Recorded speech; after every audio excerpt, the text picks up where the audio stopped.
a motion to accept this report for information? Alan? Cleve? Okay. Any questions or discussion? Okay, all in favor? Okay, carried.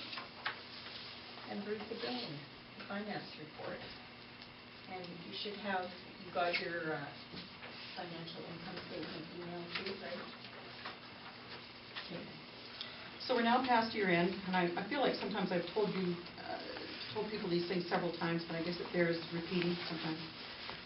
But when you're at year end, of course, it's possible to see how we did in relation to our budgeting for the previous year.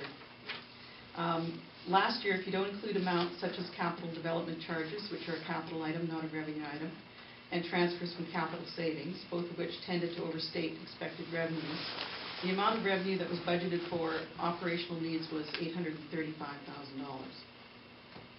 At year end, our actual revenue was $806,705.38.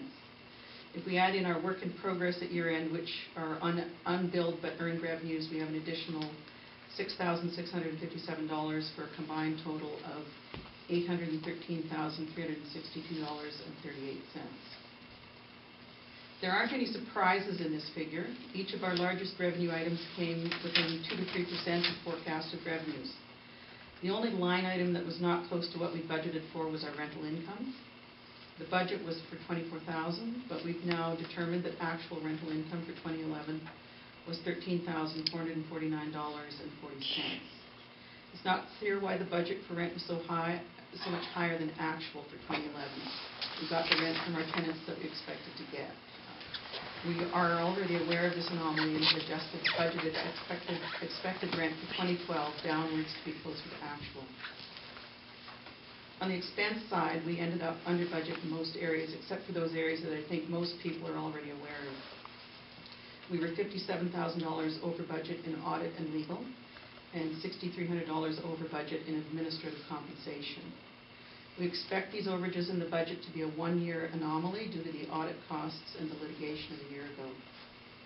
We're planning to spend less and are not expecting to have those kinds of overages in those areas in the next fiscal year.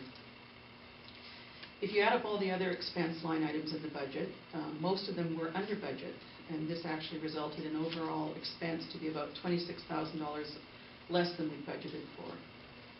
The books for 2011 are not yet final. In addition to the usual accruals and adjustments, there's still a few items that will be moved from expense and capitalized at the time the audit is done. We had 2 capital projects last year, which resulted in expenditures of approximately $1,000. One was the... What did I say? Oh, 100,000, sorry. We're all very small organizations. Yeah. One was the purchase of the fire truck and equipment, and the other was the Nelson Loop. The funds for those projects came from our capital funds. However, we ended the year on a strong fiscal note, and at December's board meeting, I was instructed by the board to move $100,000 of our short-term funds into our capital accounts. So this means that we ended 2011 with almost the same amount in our capital funds as we started the year with, even after those capital expenditures. The amount currently in our capital funds is $439,000. When I look at the future, I think we're going to face pressure in the following areas. Insurance costs appear to be going up quite a bit right now. It was really noticeable when we renewed our insurance. We are significantly under budget last year for all but vehicle insurance, so I'm hoping this year's budget will cover the increasing costs of insurance. Employment costs tend to rise over time, and this year there will be increases in the employer's share of EI for all employees, and our benefits premiums are a form of insurance, so they too can be expected to rise.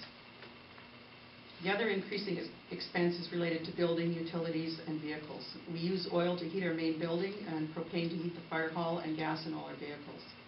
These costs appear to be increasing as the cost of oil and gas increases. For now, we need to keep an eye on this item and also keep our eyes open for opportunities to decrease our energy costs. The primary way we've all anticipated to accomplish this is by moving our admin offices and our fire hall to more energy-efficient premises, even though we all know that it's a few years away. Other than those items I've mentioned, I don't anticipate any significant changes in revenues or expenditures this year over last. and continuing to look at areas where it might be possible to save money while providing the same levels of service as you've come to expect. And that concludes my financial report.